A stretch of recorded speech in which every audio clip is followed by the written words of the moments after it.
إن الحمد لله نحمده ونستعينه ونستغفره ونؤمن به ونتوكل عليه ونعوذ بالله من شرور أنفسنا ومن سيئات أعمالنا من يهده الله فلا مضل له ومن يضلله فلا هادي له وأشهد أن لا إله إلا الله وأشهد أن محمدا عبده ورسوله أما بعد فإن خير الحديث كتاب الله وخير الهدي هدي محمد صلى الله عليه وسلم وشر الأمور محدثاتها وكل محدثة بدعة وكل بدعة ضلالة وكل ضلالة في النار.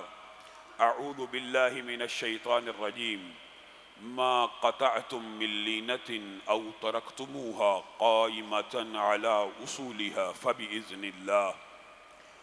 تمام قسم کی تعریفات اور حمد و ثنا اللہ مالک الملک کے لیے ہیں جو تمام کائنات کے خالق مالک اور رازق ہیں، جو اپنے بندوں پر بے شمار انعامات کرنے والے ہیں، جو ہمیشہ سے ہیں اور ہمیشہ ہی رہیں گے، نہ جن کی ذات میں کوئی شریک ہے نہ جن کی صفات میں کوئی شریک ہے۔ حمد و ثنا کے بعد لاکھوں کروڑوں درود و سلام ہوں اس ہستی اقدس و مقدس پر کہ جن کا نام نامی اور اسم گرامی حضرت محمد رسول اللہ صلی اللہ علیہ وآلہ وسلم ہے، جنہیں تمام کائنات کا ہادی، رہنما، مقتدی، پیشوا، رہبر اور امام بنا کر بھیجا گیا، اور جن کے قلب اطہر پر اللہ رب العزت نے اپنی آخری کتاب حمید کو نازل فرمایا۔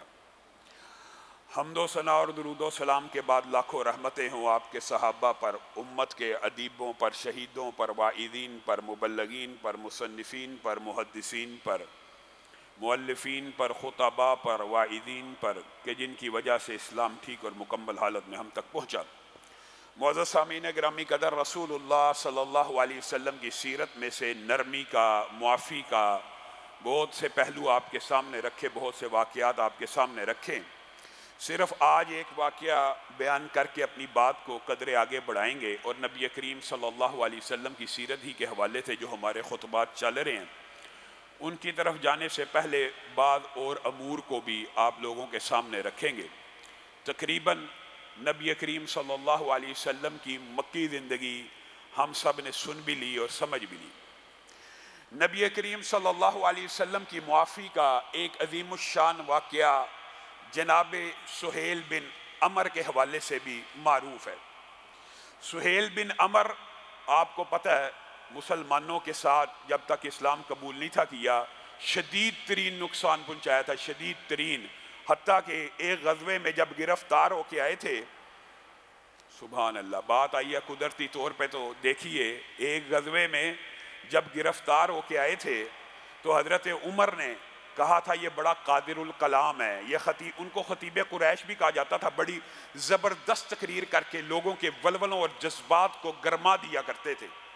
حضرت عمر نے اس وقت رسول اللہ سے یہ مطالبہ کیا تھا، یہ بھی دیکھا کہ احد میں رسول اللہ صلی اللہ علیہ وسلم کے دندان مبارک شہید ہو گئے ہیں، اور اس بات کو بھی مد نظر رکھتے ہوئے کہ یہ بہت بڑا خطیب ہے اور قریشیوں کا بہت بڑا سردار ہے، حضرت عمر نے نبی کریم کے پاس آ کے سفارش کی تھی، اے اللہ کے رسول آپ حکم دیں یہ جو سہیل بن عمر ہے نا، اس کے اوپر والے 2 دانت نکال دیے جائیں، اس کے اوپر والے 2 دانت نکال دیے جائیں، زبان دانتوں کو نہیں لگے گی، لکنت پیدا ہو جائے گی، تقریر کی، خطابت کی ساری صلاحیت چھن جائے گی، اسلام کے خلاف جو زبان چلاتا ہے وہ ساری کی ساری ختم ہو جائے گی۔ اس وقت جو رسول اللہ نے الفاظ کہے تھے، ہم چہروں کو نہیں بگاڑا کرتے، ہم مصلح نہیں کرتے، ہم کسی کو زندگی میں ایسی اذیت نہیں پہنچاتے کہ اس کی شکل بگڑ جائے، اس کا روپ بگڑ جائے۔ جب حضرت عمر نے اصرار کیا، ابھی سہیل بن عمر نے اسلام قبول نہیں تھا کیا ہوا، جب اصرار کیا تو رسول اللہ صلی اللہ علیہ وسلم نے حضرت عمر کو یہ بات کہی تھی، عمر جس کے دانت توڑنے کی بات کرتا ہے نا، ایک دن آئے گا، ایک دن آئے گا، یہ ایسی تقریر کرے گا کہ تیرا دل اس کی تقریر سے راضی ہو جائے گا۔ ابھی اسلام قبول نہیں کیا، اور حجیت حدیث کی یہ کتنی بڑی دلیل ہے، یہ بات آپ کو میں بعد میں بتلاؤں گا کہ وہ تقریر کیا تھی۔ سہیل بن عمر صلح حدیبیہ میں آپ کو سارے معاملے کا پتہ ہے، جب آئے، پہلے آئے تھے، مختلف لوگ مطالعہ کرنے، انشاءاللہ سیرت میں یہ باب پڑھیں گے، جب سہیل آئے تو رسول اللہ نے کہا سہیل آ گیا، معاملہ سہل ہو گیا، آسان ہو گیا، اور جب لکھا نبی کریم صلی اللہ علیہ وسلم نے اپنا نام تو آگے لکھا ہوا تھا محمد رسول اللہ، حضرت علی لکھنے والے تھے. سہیل نے آگے کہا اگر آپ کو رسول اللہ ہی مانتے ہوتے تو جھگڑا کس بات کا تھا؟ یہ رسول اللہ کاٹیے، یہ معاہدہ محمد بن عبداللہ اور قریشیوں کے ماں بہن ہے، آپ نے یہاں پہ کیسے لکھ دیا محمد رسول اللہ؟ نبی کریم صلی اللہ علیہ وسلم مسکرانا شروع ہو گئے اور حضرت علی کو کہنے لگے کاٹ دے، کاٹ دے، جو سہیل کہتا ہے مان لے، کاٹ دے. حضرت علی نے کہا اللہ کے رسول میں نے تو لکھ دیا رسول اللہ، یہ نہیں نافرمانی کی وجہ سے، نہیں، ایک عقیدے کا اظہار کر رہے ہیں حضرت علی، ایک اپنے جذبات کا اظہار کر رہے ہیں. کہتے ہیں یہ رسول اللہ تو میں نے لکھ دیا ہے، اب کاٹنے کی جسارت مجھ میں نہیں ہے، آپ کاٹنا چاہتے ہیں تو کاٹ لے، میں نہیں کاٹ سکتا. صحابہ کا رسول اللہ صلی اللہ علیہ وسلم کے سیرت پہ، حکموں پہ، قول پہ ایمان تو دور کی بات ہے. صحابہ وہ ہیں جہاں پہ رسول اللہ لکھا ہوا ہے وہ بھی کاٹنا گوارا نہیں کرتے، اور ہم ہیں رسول اللہ کی سنتوں کو روزانہ صبح ذبح کر دیں، کاٹ دیں، گٹر میں بہا دیں، ہمیں کوئی فرق نہیں پڑتا. ہمارے ایمان کہاں ہیں؟ یہ صحابی رسول ہیں جو رسول اللہ کا نام نہیں کاٹنا چاہتے، اور ہم روزانہ سنت رسول کاٹ دیتے ہیں، ہمیں کوئی فرق نہیں پڑتا، اور ہم یہ سمجھتے ہیں یہ بڑا چھوٹا گناہ ہے. میرے بھائیوں، جو گناہ مستقل ہو چاہے چھوٹا ہو اللہ کے ہاں بہت بڑا ہو جاتا ہے.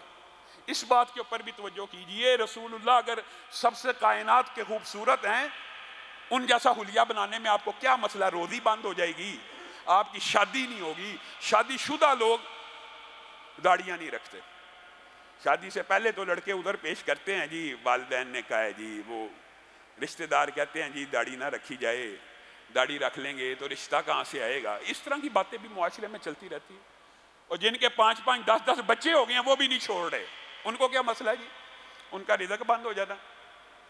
یہ بعض چھوٹی باتیں آئی ہیں ضمنی طور پہ تو آپ کے سامنے رکھ دی. خیر، معاہدہ لکھا جا رہا ہے. سہیل بن عمر کا سگا بیٹا، آپ نے سب نے سنا ہوا واقعہ، ابو جندل. ابھی معاہدہ لکھا جا رہا ہے اور لکھا جا چکا ہے، سائن نہیں ہوئے، دستخط نہیں ہوئے، مورے نہیں لگی. ابو جندل آ گئے اور مسلمانوں کو مخاطب ہو کے کہنے لگے اللہ کا شکر ہے، اللہ نے قریش مکہ کے عذاب سے نجات دی، میں تم لوگوں تک پہنچ گیا. سہیل بن عمر کہنے لگے اے اللہ کے رسول، وہ تو نہیں تھے مانتے لیکن ان کو مخاطب ہو کے کہنے لگے اس وقت اسلام نہیں تھا قبول کیا، یہ ہمارے معاہدے کی پہلا ٹیسٹ کیس ہے. رسول اللہ صلی اللہ علیہ وسلم کہنے لگے اے سہیل، ابھی تو دستخط نہیں ہوئے، معاہدے میں اگرچہ یہ شک موجود ہے کہ قریشیوں میں سے کوئی آئے گا ہم واپس کر دیں گے، لیکن ابھی تو دستخط نہیں ہوئے. سہیل میری خاطر، سہیل میری خاطر. رسول اللہ صلی اللہ علیہ وسلم سہیل کو کہہ رہے ہیں سہیل میری خاطر ہی اس کو چھوڑ دے. نہیں چھوڑوں گا، سگا بیٹا تھا، کیسے چھوڑ سکتے تھے؟ نہیں چھوڑوں گا. اگر آپ نے اس کے اوپر عمل نہ کیا تو قریش مکہ کی طرف سے معاہدہ کینسل. رسول اللہ صلی اللہ علیہ وسلم نے اسی وقت کہا ٹھیک ہے ابو جندل، تو اپنے باپ کے ساتھ چلا جا. صبر کی دعا بھی کی، اس کو خوشخبریاں بھی سنائیں، لیکن معاملہ یہ بتانا مقصود ہے کہ یہ سہیل بن عمر جو اسلام سے قبل اسلام کے ساتھ دشمنی نبھانے والے، معاہدے کے اندر رسول اللہ صلی اللہ علیہ وسلم بار بار اپنا واسطہ اور تعلق گنوا رہے ہیں کہ میری خاطر چھوڑ دے. نہیں چھوڑا. جب فتح مکہ ہوئی تو ان کا بیٹا عبداللہ بھی تھا، وہ بھی اسلام قبول کر لیا ہوا تھا.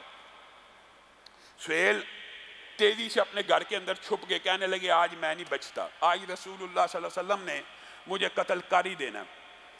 بیٹے نے کہا، بیٹے سے مشورہ ہوا، بعض روایات کے الفاظ مختلف ہیں، بیٹے کو انہوں نے بھیجا رسول اللہ صلی اللہ علیہ وسلم سے پوچھ لے کہ کیا مجھ جیسے مجرم کو بھی اللہ کے رسول معاف کر دیں گے، امان مل جائے گی، جان خلاصی ہو جائے گی، کیا جان بخشی مل جائے گی؟